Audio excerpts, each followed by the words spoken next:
Just a tiny bottle. Malta Goya on my channel. Gonna open. Oh, hey. Uh, just gonna. Hi there, and welcome back to Weird Soda for Life. You saw nothing. Anyway, welcome back. We are here to try Malta Goya. This is another one of these sodas from what I'm calling Anne's Amish Adventures.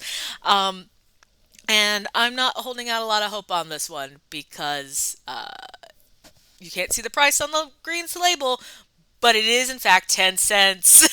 So we're going to see how good this is going to be. Before we get started, we got to go in a little bit on the history of this, which I found, as per usual, fairly fascinating. So first things first, Malta is the name of the drink. If you didn't know that, I'm sure there's a lot of people on my channel who are screaming at me now going, well, duh. But I didn't know that. But let's talk about that. So Malta, which is Spanish for malt, has its traditions in brewing, specifically beer brewing. Um, we have a lot of German immigrants over the late 19th century, early 20th century coming over to Latin America, the Caribbean, things like that, right? And they bring their brewing traditions, they bring malt, and they are brewing beer. And then a little thing called, well, Prohibition happens, right? And so at this point, no beer.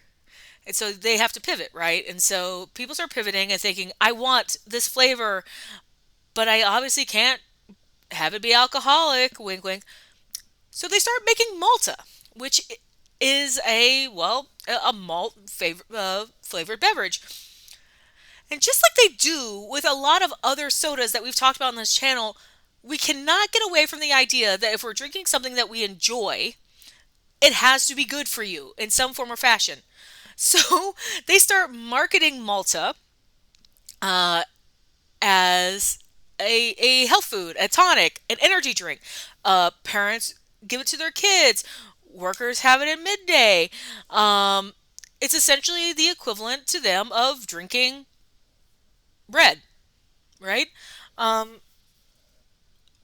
but again, I don't know if it's got any health food benefits, and we're probably not going to find out in the time that you have me watch as you watch me drink this. But what about Malta Goya specifically, right? Again, prohibition sort of plays a factor here, um, or maybe not necessarily prohibition plays a factor here, but like not in the way that you would think. Let's briefly talk about Goya Foods because I think you can see where this is going. If you don't know, Goya Foods today is the largest Hispanic owned food company in the US. And they were founded by a immigrant named Prudencio Ortiz in 1936 and in New York. So Prudencio's out here in these streets. He's trying to, he's starting up his business. He's trying to market to folks nearby. And then he notices that a lot of his neighbors, immigrants such as himself from Latin America and the Caribbean islands, are in his little grocery store looking for this particular kind of beverage, right? Something that kind of evokes like the malt drinks that they loved from the countries they were from. Like as I've been very generic, but like for example, Puerto Rico, which I know is not a country despite what people are saying, I am aware is part of the US, but I'm bringing it up as part of like that general area. They have a drink called Malta India. And Venezuela has a drink called Maltine Polar, or probably Polar, but it's, cold malt, right? Um, so he's get these immigrants in here looking for that sort of drink. And so he thinks to himself, you know what I'm going to do? I'm going to put my own spin on this. So he does. And because branding is definitely a thing, he calls it Malta Goya after his store. And it takes off, right? Because again, you're hitting a cultural touchstone. You're hitting people's nostalgia, like kind of like we talked with a lot of these other things that we've been getting from the Amish store that Anne's been going to that are also Hispanic.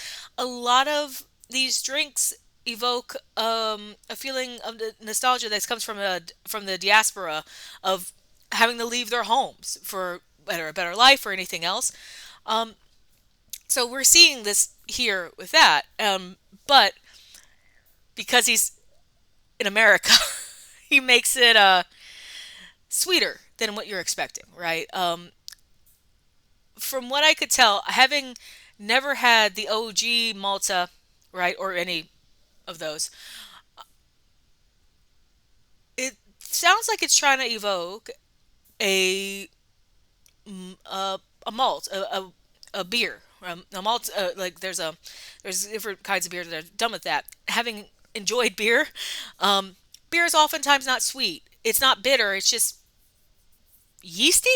Sometimes I don't know. Maybe that I'm telling you that I'm drinking bad beer, but one of the things I do not associate with beer is sweetness.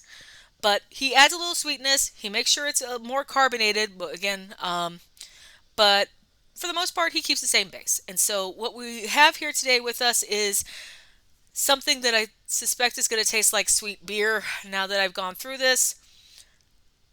So let's find out, I guess. Soon as started, soon as done. But first things first, look at this cute little bottle. Look at it. It's precious. And it's also like my hand size because I have tiny hands. Um, but you can see it's a very classic label. No harm, no frills. In a nice brown bottle. So let's see what we've gotten ourselves into, shall we? Oh yeah, twist top.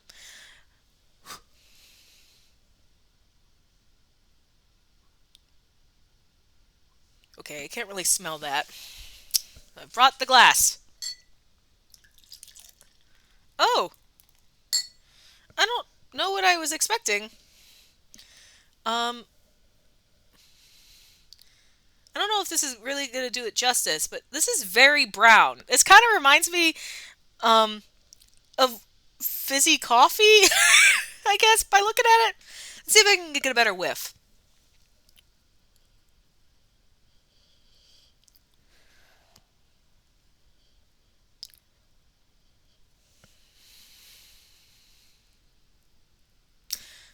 This is going to be a very specific smell, but it kind of smells like wet multigrain bread, which is doesn't sound appetizing when I describe it to you. It doesn't set off any alarms, but it kind of just smells like wet multigrain bread.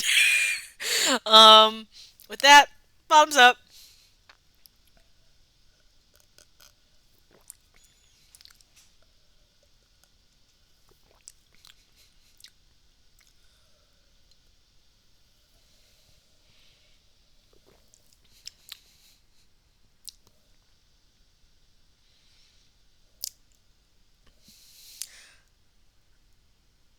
I don't know what I think of that. um, um, wow. It's not good. Oh no. It's not the worst thing I've ever had. It's just very it's a distinct taste, I think is maybe the best way to put it. It is sweet. It was sweet. It was carbonated and it tasted like somebody had mashed up the crusts of white bread and soaked them in some sugar and some water and then made it a slurry for me to try. And I don't know if I'm ever going to have this again. Um, I I will say it is a distinct flavor, and I know I keep saying that that feels like a tactful thing to say, but I think if I had grown up drinking this, right, if it had been a normal part of my upbringing, I probably would have enjoyed this a lot more. Just because it's not. Oh, there's a there's also a really interesting aftertaste there too. Which again really evokes soggy crust. Um, sorry. Anyway, I think if I had grown up drinking something like this, right, and were accustomed to malt beverages of that nature, I probably would not have had the reaction that I did, but I didn't. This is not for me. It was not good for me.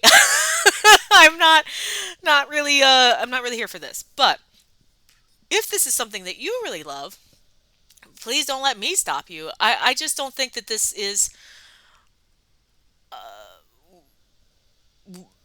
not for me. The best part about this for me was the tiny little bottle that fit my hand perfectly. I'm not saying it's repulsive because it's not. Again, we've had a lot of really terrible things on this channel. But for me, it is not a flavor that I would come back to. I don't think I would probably drink this again if it showed up at a party. That being said, I think there is some potential in mixing it with a cocktail if one chose to do that. But not me. Next week, we are going to try Gray's Old Fashioned Root Beer. It's one of the ones I got from the Museum of Root Beer, and I got it because, according to the label on the bottle, Gray's is the oldest family owned bottling company in the US. And so I was intrigued by that. So I was going to go see if I could learn a little more about it and maybe have a decent root beer to boot. And frankly, after I tried this, I deserve something nice. Until next time, drink weird. Oh, guest star July. I still have spots open. Hit me up. But now, until next time, drink weird and do not be deceived by tiny bottles. They very rarely hold anything good. This could have been poisoned. I don't know, man. See you next time.